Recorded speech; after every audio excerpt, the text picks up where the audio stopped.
Hallelujah. Praise the Lord. Purihin po ang ating mahal na Panginoon. And bless you po, beloved preacher, for exhorting our giving. Hallelujah. Praise the Lord.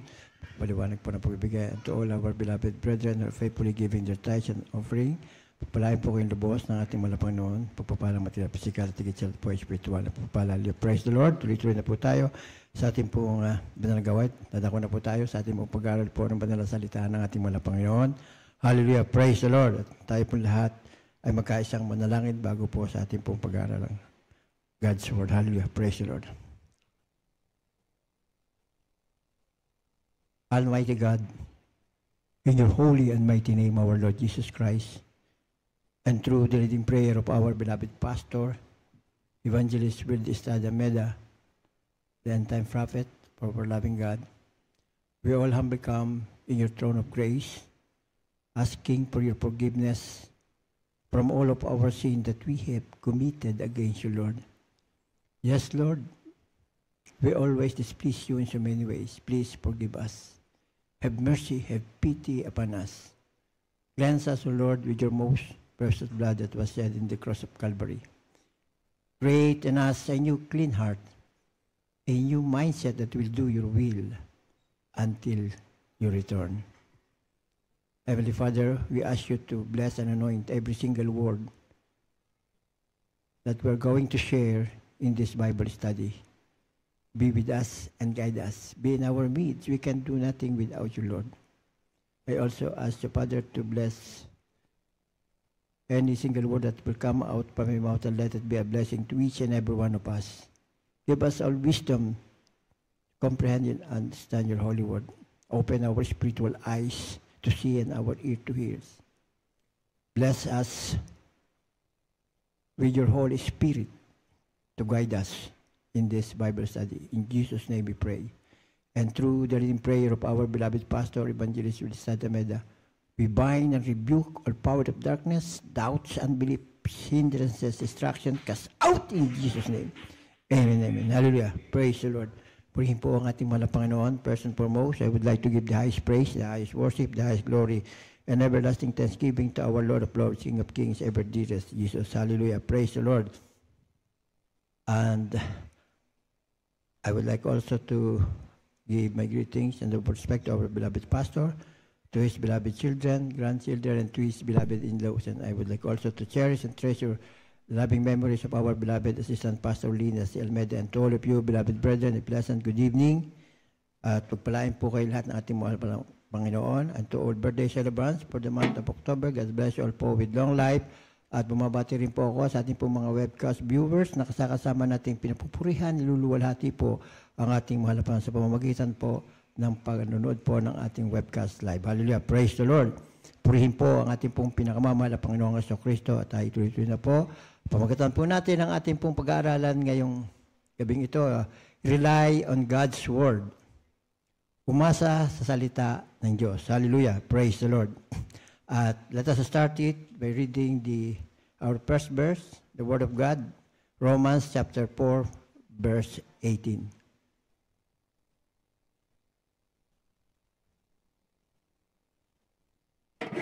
From the book of Romans chapter 4, verse 18. Who against hope believed in hope that he might become the father of many nations, according to that which was spoken, so shall thy seed be. Amen. Mga taga-Roma, talatang 4, versikulo 18. Siya na sumampalataya na sa pag-asa laban sa pag-asa, upang maging ama ng maraming bansa, ayon sa sabi, magiging ganun ang iyong binhi. Amen. Amen. Purihin po pala na salita natin mahal na Panginoon. God bless you po, beloved preacher, for reading the holy word of our God. Hallelujah. Praise the Lord. Ating pong palakpakan po ang ating pong pinakamamahal na Panginoong Hesus. Isa pong malakas na clap offering to our Lord Jesus Christ. Hallelujah. Praise the Lord. Purihin po ang ating mahal na Panginoon. At this time when Abraham hope was dead within him, he continued to hope in faith. He relied on the Word of God. Ito po si Abraham na kapag siya po ay walang pag-asa, pakiramdam niya sa kanyang sarili sa mga sitwasyon, ay patuloy po rin siyang umaasa sa pamamagitan po ng pananampalataya. At umaasa siya sa salita ng ating mahal na Panginoon. Hallelujah. Praise the Lord. How do we know when hope has died in our life? Paano natin malalaman ang pag-asa ay patay na sa ating buhay? We start using the word never. We say, I never going to graduate. I never going to get well. O tayo po ay gumaling sa ating karamdaman. I never going to get out of debt. Hindi tayo makakabayad sa ating mga pagkakautang. I never going to be able to let go my past and forget all the shame and heartache. Hindi natin sasabihin, hindi kayang kalimutan ang mga kahihiyan at mga sakit sa aking damdamin. I never going to able to change. Hindi ako mababago. I never going to see the situation turn around. Kapag ang mga salitang I never ay lagi natin ginagamit, that's when our hope has died. Diyan po natin masasabi ng ating pag-asa ay patay na. Hallelujah. Praise the Lord. What do we do when hope dies? The Bible says, Abraham, when hope was dead within him, went on hoping in faith. He relied on the Word of God. We are at dead end. So we need the Bible. We need to read it. We need to study it. We need to memorize it. We need to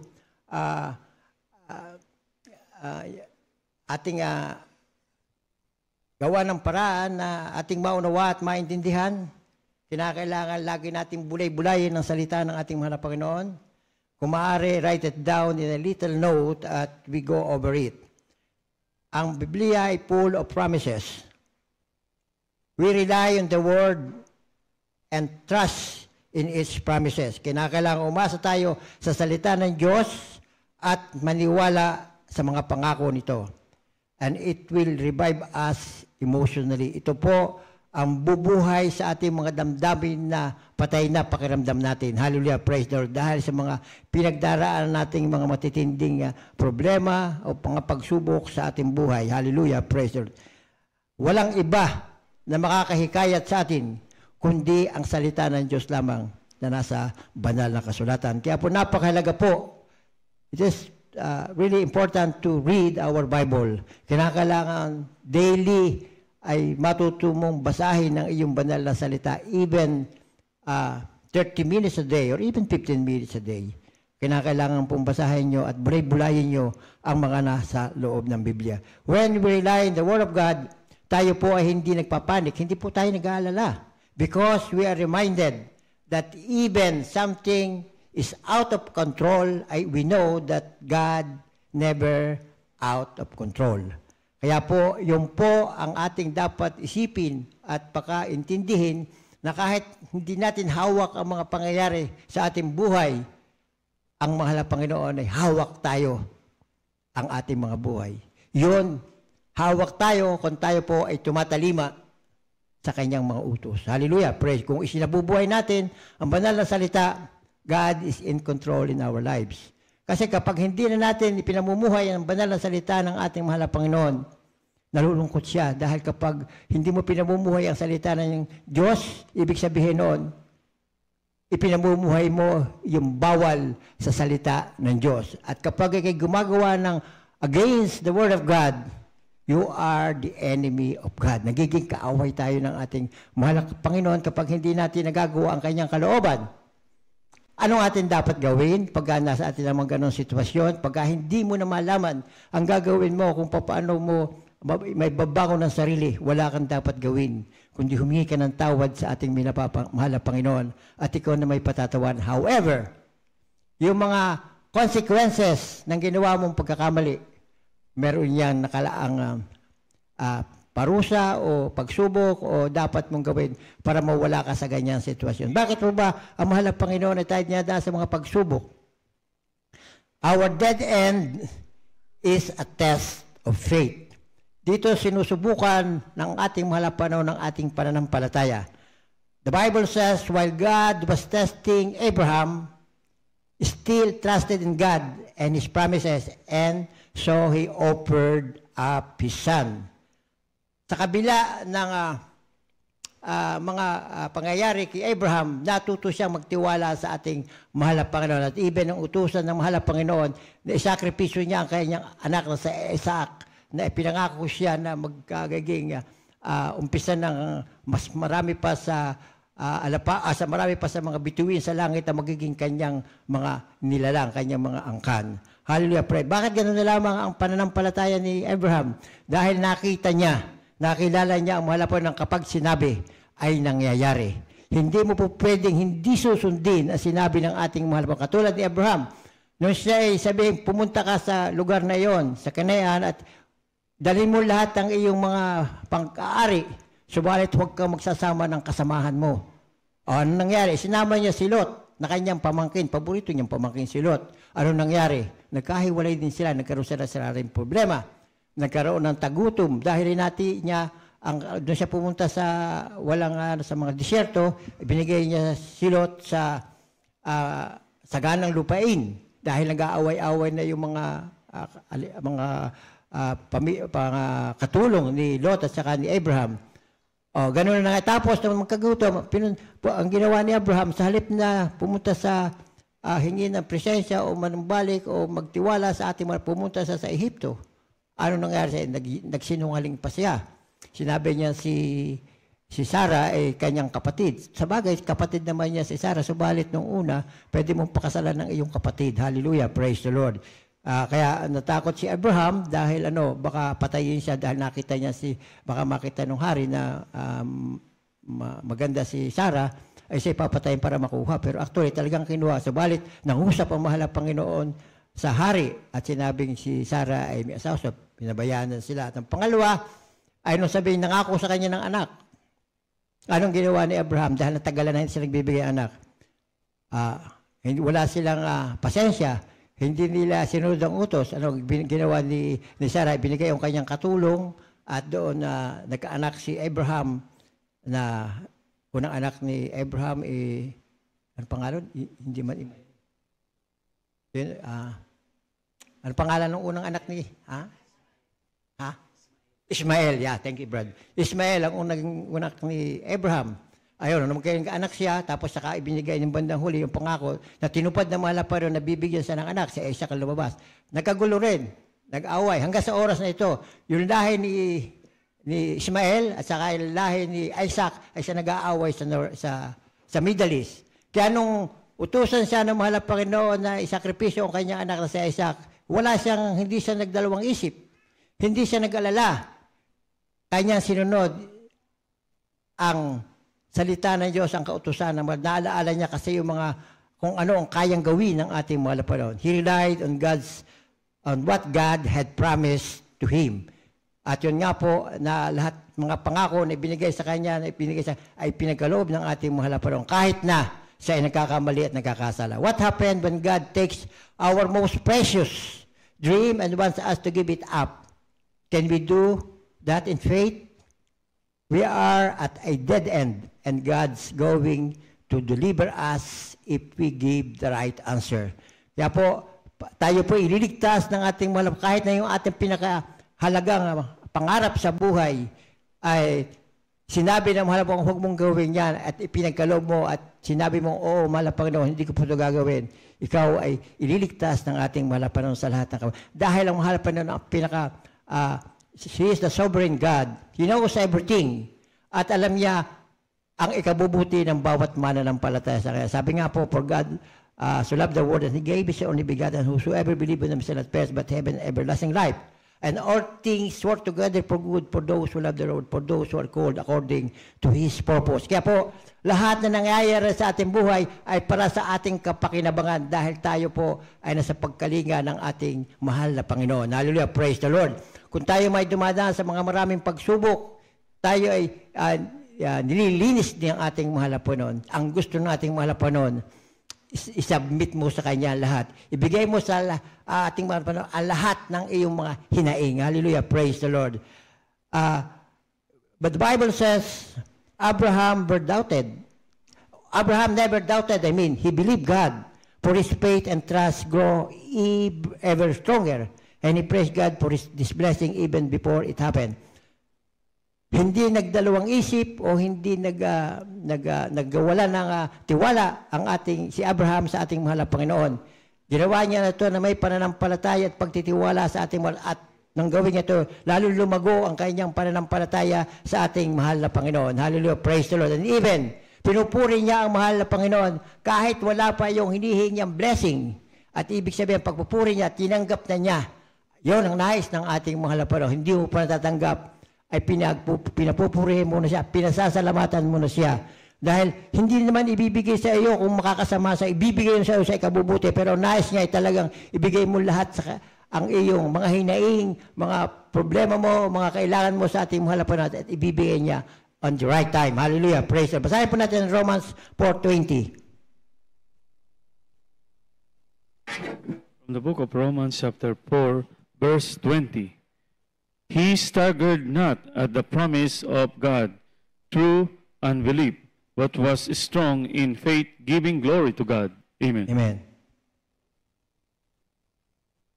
Mga taga-Roma talatang 4, versikulo 20. Kundi sa pagtingin niya sa pangako ng Diyos ay hindi nagalinlangan sa pamagitan ng di pananampalataya, kundi lumakas sa pamagitan ng pananampalataya na nilololhati ang Diyos. Amen. Amen. Purihin po ang ating pong pinakamamahal na Panginoon. Naligtaan po yung isa pa, yung Hebrew 11:12. By faith Abraham, when he was tried, offered up Isaac, and that had received the promises, offered up his only begotten son. Sa pananampalataya ng subukin si Abraham ay nihandog si Isaac.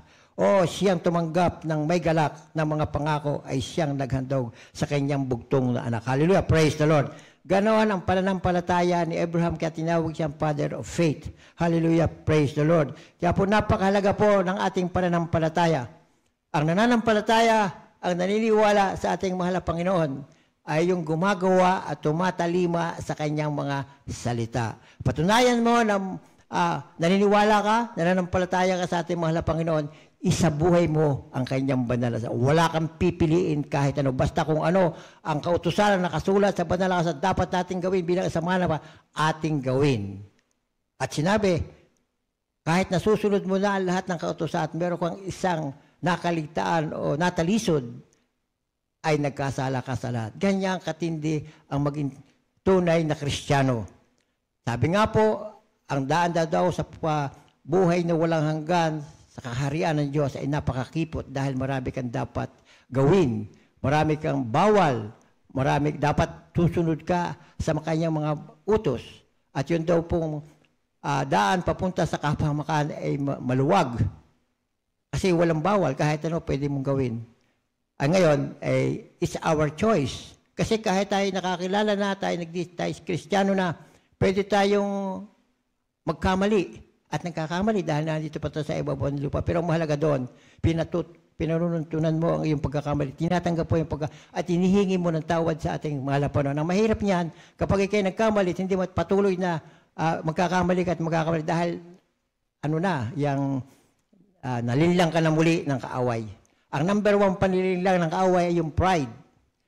Pag sinabi sa'yo, akala mo tama yung ginagawa, hindi, okay lang naman eh. Siya, susunod doon, dadami na. Paglalon, hindi mo na nasusunod ang kautusan ng ating mahal na Panginoon. Hallelujah, praise the Lord. Kaya po talaga napakahalaga tayo, mga naandito na talagang patuloy na naglilingkod. Ipanalangin po natin yung ating po mga kapatiran na hindi na nakakadalo. Maaring nalilin lang sila ng kaaway dahil maaring gawa ng pride. Maaring gusto pa nila sa bahay na lang sila magpuri o dahil para hindi, pag nasa chart, nakakakita ng hindi tama sa kanilang pananaw. Ibig sabihin, ba't baka pupunta pa dyan? Ay nakakakita ako ng mali na hindi dapat gawin. Noon ka talagang dapat pumunta. At ipanalangin mo at ipaunawa mo na yung pagkakamali ng iyong kapatiran ay matuwid. At yun ay sinabi rin sa banal na kasulatan, atin daw tulungan ang ating kapwa mananampalataya ng kabutihan.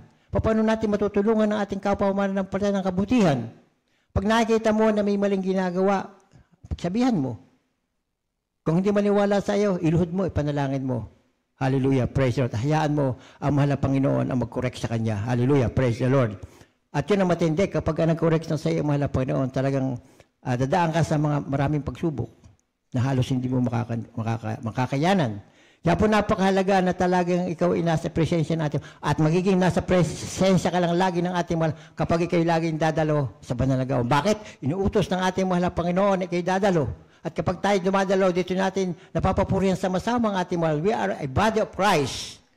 Nasa loob tayo ng sa panambahan nito, tayo ang katawan ni Kristo. Tayo po ang mananampalataya ng ating mahal na Panginoon. Tayo po ang umaawit sa Kanya. Yung ating pag-awit sa ating mahal ay napakahalaga niyan.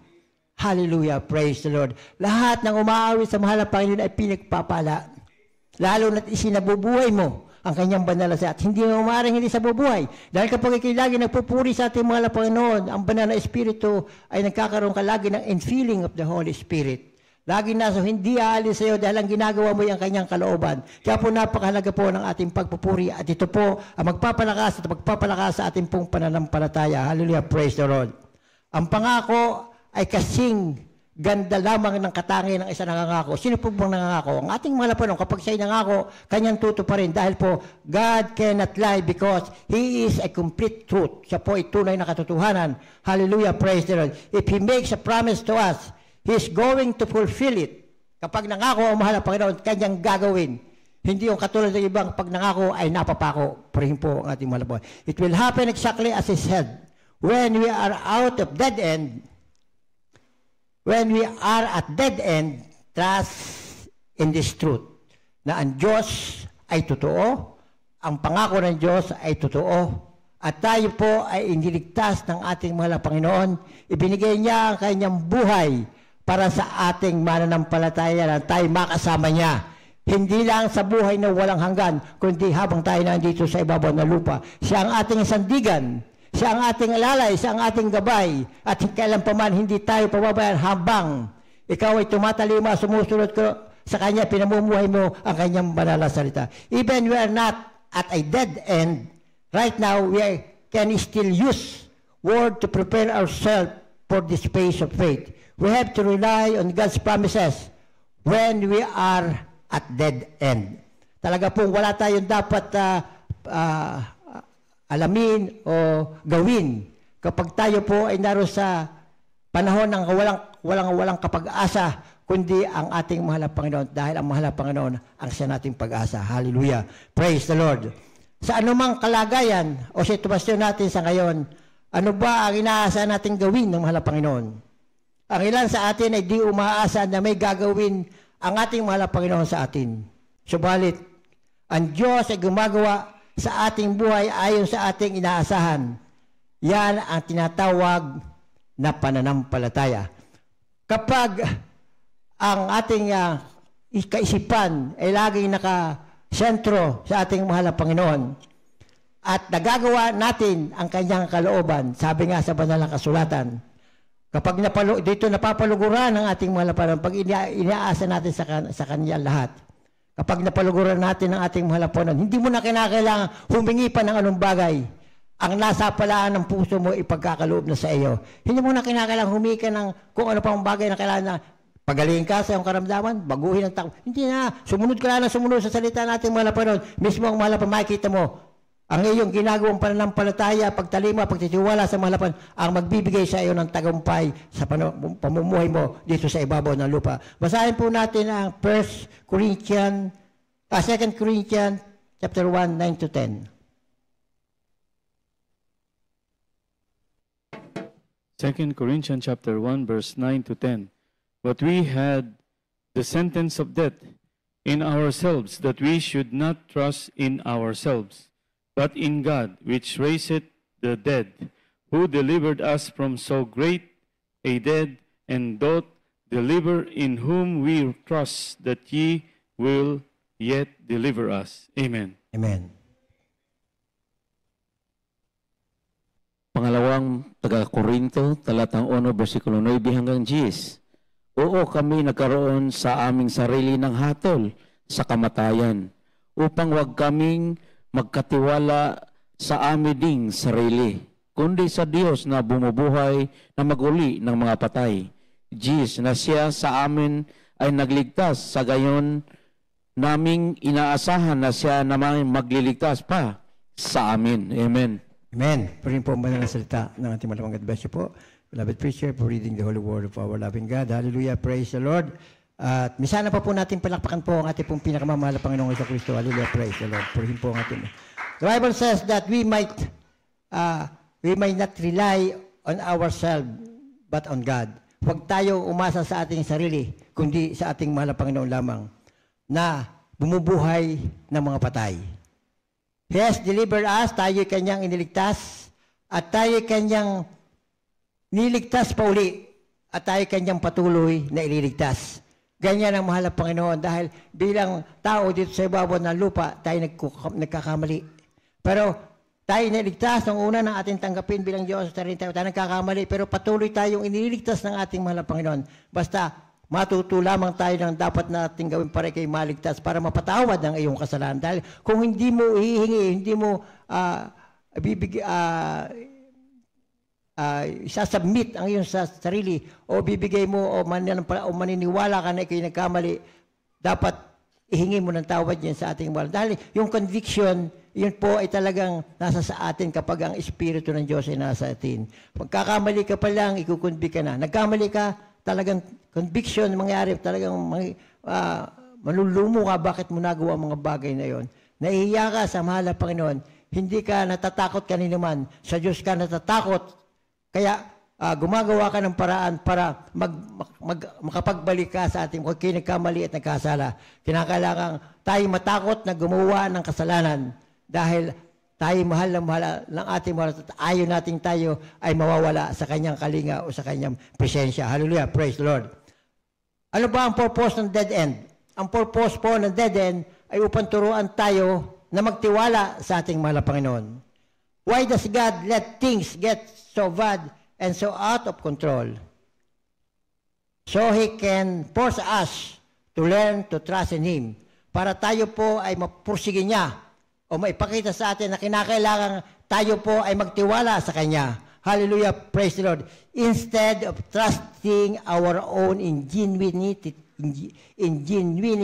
and cleverness, halip na tayo magtiwala sa ating katalinuhan, sa ating pag-iisip, o sa ating kaalaman, dapat sa ating mahal na Panginoon tayo magtitiwala. Hallelujah, praise the Lord.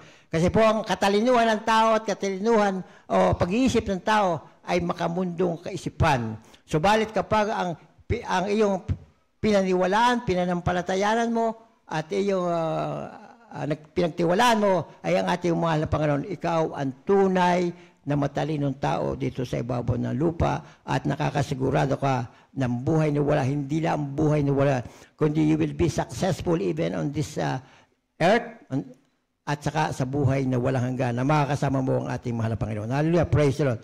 What is the promise when we trust God? He has delivered us and He will deliver us and He will continue to deliver us.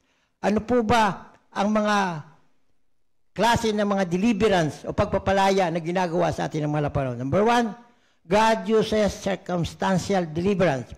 Ano po ba yung circumstantial deliverance? Katulad po nito nung panahon ni Moses, na hatiin niya dagat na pula, na doon lumakad ang mga Israelita upang makatawid sa kalanan, sila po ay hinahabol ng mga Egyptian. Kinakailangan pong isang kababalaghan ang ginawa ng mahal na Panginoon para mai-deliver, mailigtas ang kanyang mga anak o ang kanyang lahi o ang kanyang bayan.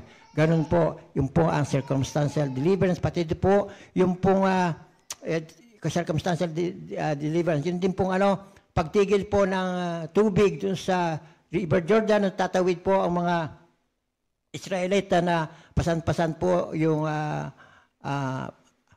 yung ark na naandun po ang kautusan ng ating mahal na Panginoon, na nung ilapat po ng mga elders yung unang paa na tumungtong sa tubig, huminto po ang agos ng tubig at nakadaan po doon ang mga Israelita patawid po sa lupang pangako. Hallelujah, praise the Lord. Ganyan magpala. At katulad din po na nangyayari sa ating church. yung mga kamanghamang gawa, katulad ito na nangyari sa Dalipaw. Mga imposibleng bagay, pero naging posible. Mga hindi inaasahan, ay siya nangyari kung ano ang nasa puso at damdamin ng beloved pastor 11-12 prayer war, ang purpose ng pagpunta niya, nangyari po. Na kaya po walang pumupunta, talaga lahat ng pumupunta doon pinapatay. Tanging sila lamang walang namatay sa kanila. Binabaril, tinataga pero hindi na naig ang mga armas ng kaaway. Hallelujah, praise the Lord. Kaya po natanyag ang ating beloved pastor dahil po doon sa kanyang pananampalataya sa ating mga lapang. Nakilala ng maraming tao ng ating beloved pastor ay talagang kinasihan o sugo ng ating mga lapanan. Siyang ginagamit ngayong huling panahon upang maipatunayan na mayroon Diyos na nagliligtas. Mayroon Diyos na umiibig sa atin na ang nais ng ating mga lapanan tayo makasama. Dahil maraming tao ang hindi naniniwala sa Diyos, wala silang Diyos. Hallelujah. Habag-habag sila na dapat nating pahayagan sila ng at makakilala. Subalit, kahit paanong gawin natin at hindi ang kalooban ng ating mga lapang hindi makakakilala, mamatay sila na kaaway ng Diyos dahil pinatigas na ang mga puso nila ng kaaway ng Diyos. Hallelujah. Praise the Lord. Kaya po, ang choices ay nasa atin. Kung pipiliin mo ay kabutihan o salita ng Diyos habang ikaw ay pamumuhay mo habang kinarito sa ibabaw ng lupa, ikaw ay sa Kanya. Hindi lang dito sa ibabaw ng lupa, hanggang sa buhay na wala. Ngunit kung hindi mo pipiliin na maglingkod ka sa Diyos, kahit ikaw ay tumanggap na noon at hindi ka na naglilingkod sa atin, pinabayaan mo na ang pagtitipon ng mga banal.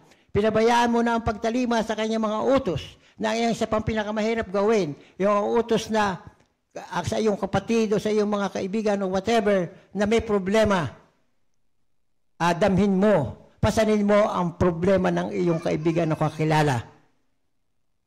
Huwag mong unahin na yung sarili. Unahin mo sila. Katulad na yung pag ikay sinampal sa kanang pisngi, bigay mo yung kaliwang pisngi. Ganyan na nais ng ating mga. Mahirap gawin niya mga bagay na yan. Pero kapag nasa iyo ang Espiritu ng Diyos, magagawa mo yan dahil nasa pagkalinga ka, nasa gabay ka ng ating pinakamamahal na Panginoon. Ang pangalawa yung God uses personal deliverance. Instead of changing the circumstances, our dearest Lord Jesus Christ changes us from the inside. Binabago tayo ng ating mga Panginoon. Binabago ang ating mga pangarap sa buhay. Binabago ang ating mga pananaw, ang ating mga ugali, binabago ang ating mga pag-iisip. Yung mga pangarap natin, binabago ng ating mga Panginoon. Maraming bagay na mga nais natin o hindi pa kinakailangan ng ating mga gusto mong maging ganun. Pero pag nakilala mo ang ating mga Panginoon at pinamumuhay mo kanya, babaguhin naman. Gagawin kang bagong nilalang. Hindi taga sanlibutan, kundi tagapagmana ng buhay na walang hanggan kasama ng mahal na Panginoon sa kanyang kaharian sa langit. Hallelujah! Praise the Lord. And the number 3, God's ultimate deliverance is heaven. Jesus has promised to remove all our pain in this world or solve every one of our problems. Because we are on earth, there is pain, sorrow, and suffering. The ultimate deliverance will be one day in heaven, that there will be no pain, no sorrow, no suffering, no heartache. Yan po ang pangako ng ating mahal na Panginoon. Habang tayo nandito sa ibabaw ng lupa, ay tunay na may problema, may mga pagdaraanan tayo, mga matitinding mga pagsubok, subalit malalampasan natin lahat yan, basta't nasa atin ang gabay ng ating mahal. At para huwag mawala, lagi kang susunod, tatalima sa kautusan ng ating mahal na Panginoon. There is only one way to get to heaven. Our dearest Lord Jesus Christ said, I am the way, the truth, and the life. No one comes to the Father except through him. Pakibasa po ng last verse po natin, John 14:6.